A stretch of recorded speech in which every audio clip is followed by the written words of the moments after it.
Sir बहुत बहुत स्वागत है। Good morning sir. नमस्कार सर।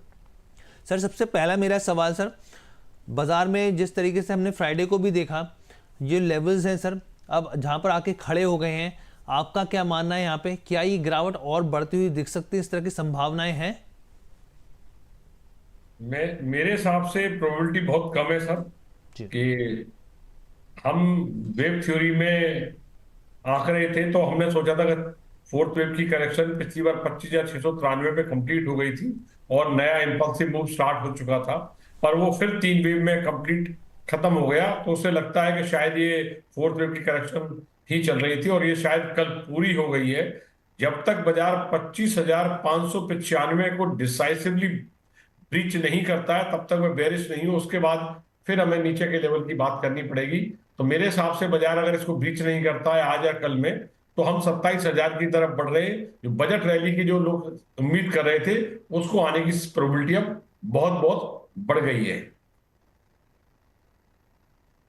क्लैरिटी दे दी।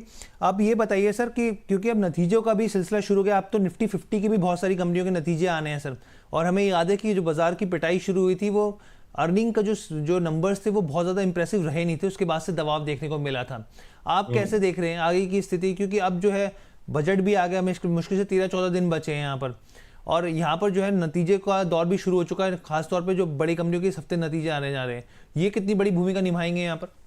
हाँ बिल्कुल, नतीजों से बाजार को बहुत सपोर्ट मिलेगी क्योंकि एफआईआई लगातार सेलर है और हमारे मार्केट में जो फॉल आया था लास्ट ईयर वो वैल्यूएशन की कंसर्न पे आया था सितंबर 2024 के बाद, क्योंकि क्वार्टर ऑन क्वार्टर ग्रोथ नहीं आ रही थी और पिछले 2 क्वार्टर से जो फॉल था, डिक्लाइन था, वो अरेस्ट हो चुका है। ग्रोथ अगर अच्छी आती है इस क्वार्टरली रिजल्ट की तो ये बाजार को बहुत बड़ी सपोर्ट देगी और वैल्यूएशन का जो कंसर्न था वो कम होगा, बिल्कुल मेजर रोल प्ले करेंगे। और अगर एक क्वार्टरली ग्रोथ अच्छी नहीं आई, नंबर अच्छे नहीं आए, तो फिर दोबारा बाजार को प्रॉब्लम में ला सकते हैं। तो बड़े कीनली वॉच करने ये नंबर ही बाजार को सपोर्ट प्रोवाइड करेंगे। ठीक है सर, आज की रणनीति क्या होनी चाहिए सर? फिर किस लिहाज से कौन से इंपॉर्टेंट लेवल्स हैं जिनका ध्यान रखना चाहिए, और क्या मेक और ब्रेक के लेवल्स हैं आज जिस हिसाब से बाजार के समीकरण बन रहे हैं?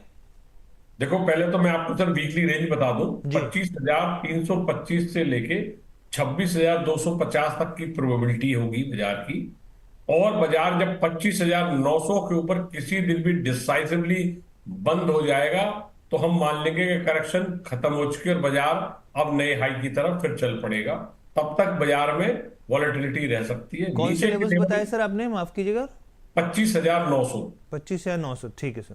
25,900 के ऊपर किसी दिन भी बाजार को डिसाइसिवली बंद आना चाहिए। और सेफ्टी के लिए हम उसे 25,950 रख सकते हैं अगर और सेफ्टी चाहते हैं तो। वैसे मेरा 25,900 पे ही ट्रिगर हो जाएगा, तो उसके बाद फिर बाजार रुकेगा नहीं, फिर बाजार में नीचे की बात ये बॉटम मान लिया जाएगा। दूसरा 25,595 ब्रेक लेवल है, इसके नीचे बाजार अगर आधा घंटा लगातार ट्रेड कर लेता है तो फिर हमें घबराहट होगी, हमारा स्टॉप लॉस भी ट्रिगर हो जाएगा। हम फिर दोबारा व्यू करेंगे कि बाजार अब कहां जाने वाला है। ठीक है सर, तो यानी कि सर अभी जो है खरीदारी के लेवल्स फिर किसके आसपास रहेंगे? हाँ, आज हम, क्योंकि कल बाजार में 25,635 से लेके 715 के बीच में 3 घंटे अच्छी कंसोलिडेशन देखी गई, तो बाजार लगता नहीं कि 25,600 या 25,595 को काटेगा। तो इसलिए 25,640 से लेके 25,660 के बीच में अगर मेरे को निफ्टी मिलती है तो मैं खरीदारी करूंगा। 25,595 के नीचे स्टॉप लॉस लगाऊंगा। पहला टारगेट 25,760 का रहेगा, दूसरा टारगेट 25,810 का रहेगा। बाजार 25,840 भी जा सकता है, प्रोबेबिलिटी कम है, पर 760 और 760 तो मेरे हिसाब से शायद आना ही चाहिए, बहुत हाई प्रोबेबिलिटी, और 810 भी आना ही चाहिए। 840 की कुछ कम प्रोबेबिलिटी हो सकती है। ठीक है sir, thank you so much sir, बहुत बहुत धन्यवाद हमारे साथ जुड़ने के लिए सर।